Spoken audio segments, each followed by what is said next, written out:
Again, we're going to, for positive black male visibility. The need for positive black male visibility is discussion today, and what we want to be able to do is just be able to keep the dialogue based upon the need for black positive male visibility. One day, I just want to say this, and Rick got gone out of the house. I turned the corner and I was walking down the street, and there was this fire truck. And this fire truck, when I looked at it, it had 9 firemen on that truck. 9 black firemen on that truck. And when I was walking, I remember that when I seen that truck with those 9 African American men on that truck, there was a joy that began to come over me, because it had been a long while that I had seen that many brothers in a positive and a fire department all working on one fire truck doing what they had to do. But when I really thought about it, what made me feel good is that what I was feeling is that I seen competitiveness. I seen what I felt was, hey, we also have the ability to compete in any field and in any area. But we have seen so much negativity surrounding us that sometimes we put and keep ourselves down at a level that we feel that we can't be more proactive. The question, given the atmosphere of violence, I'm going to come back to the panel on this question, and then we're going to go. Given the atmosphere of violence, high incarceration, discrimination against jobs, lack of social and recreational outlets for our young people, and black on black crime, given the atmosphere, over the last 5, 6, 7 years, what has been, in your opinion, the reason for lack of positive male involvement in our community? I want to put that to the panel. Any one of y'all can take that. Again, given the atmosphere, we've seen enough. Our family's been hurting enough. Violence, you killing you, black on black crime, brothers incarcerated. You just came home, right? You don't mind me saying that, right? How many years you just done? You did 7.5. But I know there's some brothers 7.5, but just coming home. Just came home. How much? 17.5 years. 17.5 years. In the prison, they got about 1 million years combined across America just in jails with black men. Coming home, big bids, coming out, can't find jobs. But the question goes back to, what is the reason, why aren't we more proactive? What is stopping us from being proactive? We're watching it, we're seeing it, our family members are being hurt by it, but what is stopping us?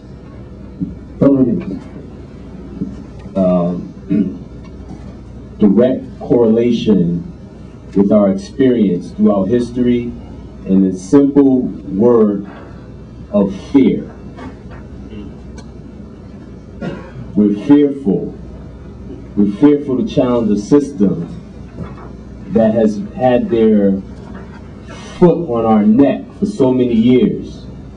We're fearful to confront someone who doesn't look like us. And in turn, we are fearful of the people who look like us.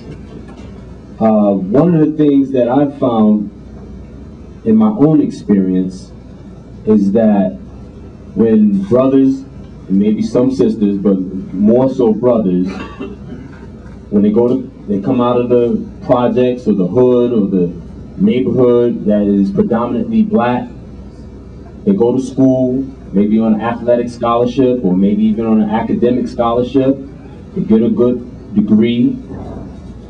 They come back, they may come home, get their high school sweetheart or neighborhood sweetheart, marry her, or meet a girl from college and marry her, and then they decide to move from the neighborhood. They move to the suburbs. They move next door to the people who don't want them to live next door to them. And from the very beginning. And they get these good jobs and drive these beautiful cars and live in this beautiful home in this lovely neighborhood. And over the years, you see them less and less in the neighborhood. The visibility isn't there anymore. So they lose the connection. The neighborhood starts to change. There's new kids being born, new kids moving in. Those kids don't know you. You probably was the man 20 years ago. You go to the basketball court, you could play ball, you knew everybody in the neighborhood, they knew you by name, they knew your nickname, all of that. But now you go back and you're like, what happened to my neighborhood? People looking at you, they staring at you. Like, who's that? They're ready to jack you. They're ready to take you. So your fear is real. Your fear is real. I experienced it in my own neighborhood growing up, but I make a point to go back all the time. We have to go back to the neighborhoods. If you're not from here, you got to make yourself known. If you're from the South, you make yourself. People from the South should know. If you're from Africa, you should definitely know. If you're from the West Indies, you should definitely know. And that's another thing. We have to connect with our brothers from other areas, from other places, the diaspora. You can't look at your brother and say, oh, he light-skinned, so he's better than me, or that whole paper bag thing that we've been following over the years, and then the whole thing about West Indians feeling like they better than African Americans, and Africans feeling like they better than us. You know, we have to educate them and we have to learn from them. But it's fear. It's fear. Fear. Thinking about the correlation between 1950 in the South and here. In the 1950s, down South was a segregated South. However, your family was an extension of grandma, mom, dad, God. There was always God in the home. Yes. There was always modeling God in the home. Yes.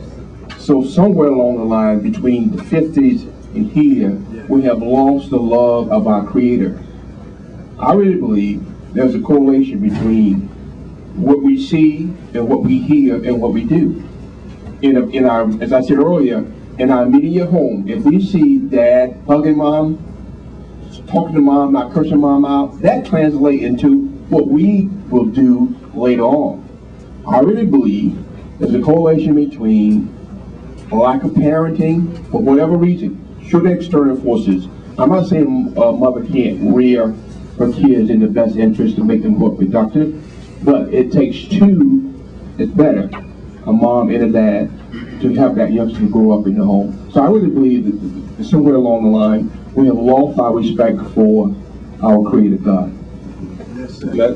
Well, yeah, I agree. I think the fear, apprehension factor, the moral factor, the God force. Also, I think we have to just look just realistically. We can't downplay the influence of the media in terms of being as in taking the place of parents. I mean, our children are being raised by BET and MTV, and so they look up more to the young Jeezy and Young Jock and Nelly and 50 and Snoop and Jay-Z than they do to most of us. You know, or into Barack or into Malcolm or Martin, because that's what they see, those images they see, and that's what they aspire, and they feel that those attaining, getting to be Jay-Z or 50 is more attainable for them than becoming a king or Malcolm or a doctor or lawyer or engineer or plumber, own your own business or whatever it might be. So we have to figure out a way to offset that, and that's tough because we compete against those forces that have a tremendous influence on them that are being reinforced by the society. The apprehension, fear factor that the brother talked about, I think is real. We got to understand, those who are old enough to remember how we can't downplay how vicious and insidious this society has been in terms of putting down black men. Going back to how, whether it was Nat Turner or Denmark Vesey, in terms of how they were how they were isolated and murdered in front of folk, to make sure folk know, all of those who tried to run away, or thought about running away, had arms cut off, feet cut off, or drawn and quartered, like the brother said, in front of us to send that message. But we don't have to go back that far. Some folk in here old enough to remember what happened with the Black Panthers and with us and other organizations that were active and involved and visible in the 60s and 70s, and how the police targeted them. They had a list. They had a COINTELPRO plan that singled out and targeted black men, put us against each other, set us up against each other. They had infiltrated each organization, had us lie on each other, shoot each other, kill each other. And so this distrust and mistrust has been fostered by a society and a culture that wants us to fight against each other, keep each other at bay. And then, of course, on top of that, then they have this prison industrial complex that Brother Hugo talked about, that further isolates us and alienates us and kind of marginalizes us in many ways. So we have a lot to be up against in terms of. So it's difficult. It is apprehension. It is a fear of confronting our own people, of confronting the powers that be, of knowing that even if you become a politician or elected official or somebody prominent in the black community, they can come and snatch that away from you. They trump you up on charges. We've seen how many elected officials around the country being set up on charges, being thrown in jail or thrown into court for one reason or another, just for daring to stand up against the system. So we have to understand and appreciate how insidious the system has been against us. But in spite of that, Donald, I think Donald and I talked about this last week. We've had attempts and we've had initiatives right here in New Haven, Brothers Getting Busy, that Donald was a part of 20 years ago. And there have been other groups that have been active and involved, and brothers and sisters, and brothers in particular, they've been actively involved in trying to make a difference. We just don't get the play and publicity that we should. But whether it's in Hartford or New Haven or Bridgeport, or it's in New York or Atlanta or Detroit, there are brothers that are doing some positive things. We just have to raise them up and shine the light on them and take heart from them. And again, as I said earlier, stand on their shoulders and be strong and visible in spite of the odds that are against us. But there are odds against us. We have to be very clear of that. The folks are out to get us. And there are the people out there who don't want us to succeed, who don't even want us here today. But we're here nonetheless, and as we've been throughout our history. So I think that's what we got to do. Fight against the tide and against this rising tide that we're facing. As I listen to all my elephant brothers, and I want to piggyback on something Brother said mentioning, fear. Fear, my mother always told me that fear is false evidence that appears real. And I need to say this because I lived that dream that you spoke about. I went to Morgan State University, graduated, played football, made All-American, played for the Eagles, came home, worked in the Department of Corrections. I lived that dream. I lived it. But see, the real problem is the breakdown of the black family. Yeah. It's a total breakdown. When I deal with brothers, and I need to say this for all these brothers out here that don't have a job, come see me. I will find you a job. I work at Connecticut Works. I'm an ex-offender job developer. There's a breakdown of the black family. When black men don't have a job, when they feel that they can't contribute to their family, it hurts. The ego is hurt, their self-worth is hurt, the self-dignity is hurt. It hurts. It hurts when brothers are out here and they see the sister that had their babies. They might not be together, but they can't contribute to their kids. They cannot contribute to that household. It's different now. We're living at a different time. It's different now. So I say this. You can't make brothers live up to their responsibilities. You can't even make brothers next week or next month come to these meetings. You can't do it. So individually, we have to search ourselves. They're soul searching, looking in a mirror. What about the commitment? What about bringing the black male back to the prominence that we once had? I mean, I'm being honest. We have a breakdown, and we have to find ways to help each other. You see the poster every now and then that a hand's reaching down and a brother is reaching out to another brother. We don't do that anymore.